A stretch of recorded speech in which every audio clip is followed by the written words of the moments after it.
মাদককে না বলুন, সমাজকে সুস্থ রাখুন, জীবনকে হা বলুন, সুস্থ তরুণ, সুস্থ সমাজ গড়ুন। কাপাসিয়ায় নবযাত্রা ও সমৃদ্ধি সংস্থার উদ্যোগে মাদক বিরোধী মানববন্ধন ও আলোচনা সভা অনুষ্ঠিত।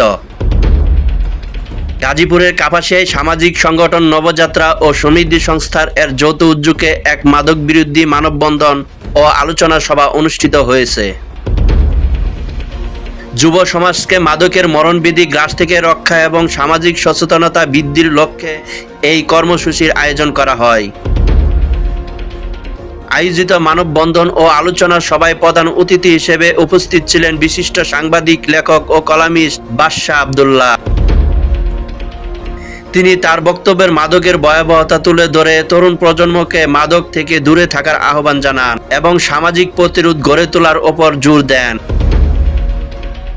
অনুষ্ঠানে প্রধান আলোচক হিসেবে উপস্থিত ছিলেন শহীদ তাজউদ্দিন আহমেদ সরকারি কলেজের সহযোগী অধ্যাপক মাহবুবুল আলম। বিশেষ অতিথি হিসেবে বক্তব্য রাখেন একই কলেজের অধ্যাপক আহসান হাবিব মোল্লা এবং রায়েত ইউনিয়ন পরিষদের ৪ নং ওয়ার্ডের ইউপি সদস্য কাজল ব্যাপারী।